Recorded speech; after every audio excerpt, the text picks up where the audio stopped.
దేవుడు. అలాగే ఈ యొక్క పరలోక పట్టణానికి, దేవుడుండే లోకానికి మనము వెళ్ళాలి అంటే మరొక చట్టము వచ్చింది. అది క్రీస్తు ప్రభు తీసుకువచ్చాడు. అంటే పూర్వదినాల్లో లేదనా? ఉంది. పూర్వదినాల్లో కూడా ఇదే చట్టం ఉంది. కానీ అప్పుడు ఎవరు నెరవేర్చలేకపోయారు, ధర్మశాస్త్రాన్ని అనుసరించలేకపోయారు. ధర్మశాస్త్రము ఆ కాడి ఎలాంటిది అంటే, ఆయన కాడి అంట సులువైనది అని చెప్తుంది బైబిల్. ఆయన కాడి తేలికైనది అని చెప్తుంది. కానీ అయినప్పటికీ కూడా దేవుని యొక్క చట్టాన్ని మీరిపోయేవారు ప్రజలు. అయితే దాన్ని ఎలా నెరవేర్చాలో, ఎలాగ వాటిని నియమించాలో, ఎలాగ ఆ కట్టడాలకు లోబడి ఉండాలో అని కుమారుడైన క్రీస్తు చట్టాన్ని తీసుకువచ్చాడు. ఆ చట్టమే ప్రేమానురాగాలు, ప్రేమించడం, దయ కలిగి ఉండడం.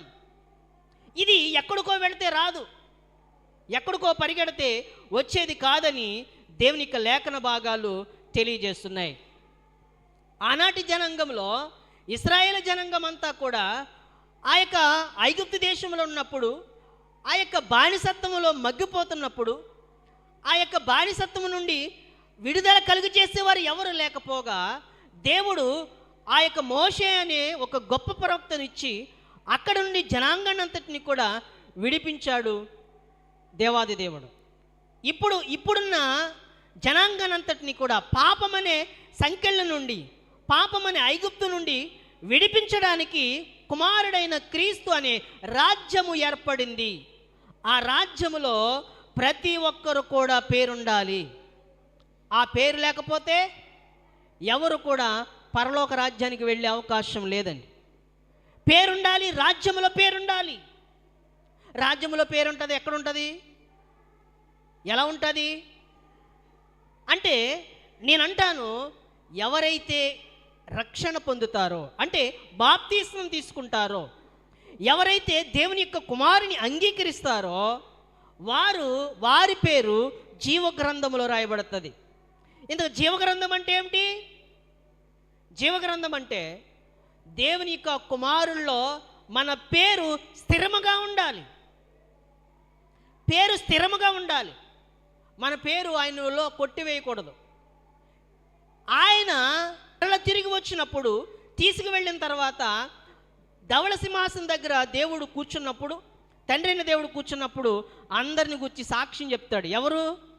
మన ప్రభు అయిన యేసుక్రీస్తు వారు సాక్ష్యం చెప్పాలి మన కోసం. ఏమని? ఈయన నాకు చెందినవాడే, ఈయన నాకు చెందినవాడే, నన్ను అంగీకరించినవాడు, నా మాట విన్నవాడు, నా మాటని గైకొన్నవారు వీళ్ళు అని యేసు ప్రభు చెబితేనే దేవుడు తండ్రి అక్కడ పరలోక రాజ్యానికి తీసుకుంటాడు. ఆయన చెప్పకపోలేదనుకోండి, ఎన్నటికి తీసుకోడు. వీరు నాకు తెలియదు అన్నాడు అనుకోండి, అంటే దాని అర్థం ఏమిటి? ఆయన హృదయంలో మన పేరు లేదు. జీవగ్రంథం అంటే ఎక్కడో మనం చూడడం సరలా. జీవగ్రంథం అంటే ఎక్కడో ఆయన చేతిలో ఉంటుందో, లేకపోతే ఇంకెక్కడన్నా ఉంటుందో, ఆ పుస్తకం తెరుస్తారో, అది కాదు. జీవగ్రంథం అంటే యేసు ప్రభువులో మన పేరు ఉండడమే జీవగ్రంథం. ఆయనలో మన పేరు లేకపోతే, ఆయన గనక మన పేరు తండ్రి దగ్గర చెప్పకపోతే ఎన్నటికి కూడా పరలోక రాజ్యానికి వెళ్ళే అవకాశం లేదు. గనుక ఆనాటి దినాల్లో ఇశ్రాయేల్ జనాంగం అంతటిని కూడా ఆ యొక్క బందీ గృహముల నుండి, ఐగుప్తు అనే చెరసాల నుండి ఎవరు విడిపించారు అంటే మోషే గారు విడిపించారు. మోషే గారు విడిపించారు. ఈనాటి పాపమనే బంధకముల నుండి, పాపమనే ఐగుప్తు నుండి ఎవరు విడిపిస్తున్నారంటే కుమారుడైన క్రీస్తు ప్రభు విడిపిస్తున్నారు. గనుకనే ఆనాటి దినాల్లో రోమా సామ్రాజ్యము క్రింద, లేకపోతే యూద యొక్క రాజ్యము కింద అనేక మంది ప్రజలు, అమాయకులైన వారు మగ్గిపోతున్న సందర్భంలో దేవుడు అరుణోదయముగా వధించాడంట. అరుణోదయముగా వారికి వెలుగుగా వధించాడని దేవునికి లేఖన భాగాలు తెలియజేస్తున్నాయి. మనం మత్తయి సువార్త చూడగలిగితే, మత్తయి సువార్త 16వ అధ్యాయము, మత్తయి సువార్త 16వ అధ్యాయము 4వ అధ్యాయం 16వ వచనం చూడగలిగితే, 4:16 4:16